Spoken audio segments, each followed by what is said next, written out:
morning, everybody, and welcome back to The Walk. Today is Thursday, June 12th, and we are up to Hebrews chapter 3, verse 12.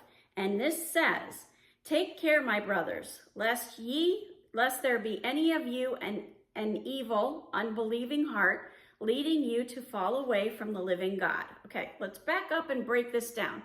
God was, the author of Hebrews just quoted Psalm 7 through 11, where God said that the people that are rebellious and harden their hearts and don't follow him are never going to enter his rest. So now we're being told this is what you want to do instead of rebelling. You want to take care. You want to make sure that there isn't anybody among your people that are close to you that have an evil, unbelieving heart that could lead you away from God. Now, it's not to say that you shouldn't have non-believers in your life, because it's important that you're telling them about Christ. But you don't want someone that has an influence over you and will draw you away from God. Verse 13, here's what we're to do instead. "But exhort one another every day, as long as it is called today, that none of you may be hardened by the deceitfulness of sin."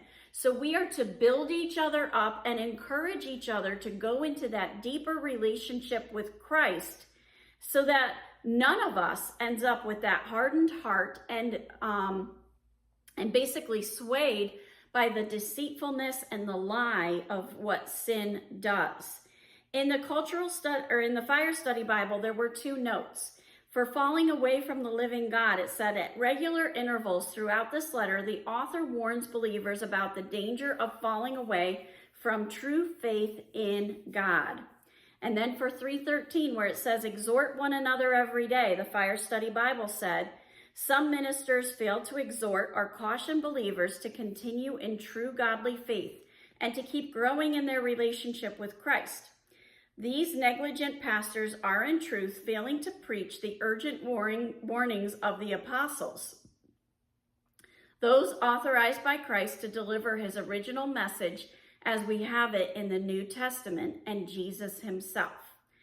In the Cultural Study Bible, it said that as Jewish interpreters often highlighted a term's applicability for their generation, the writer emphasizes the Psalms' continued offer of rest today. We can have that rest, that holy rest that only comes from God, and it's the greatest rest we can ever have.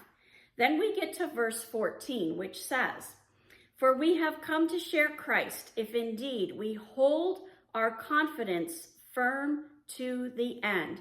So this word hold, we have to hold on to our confidence.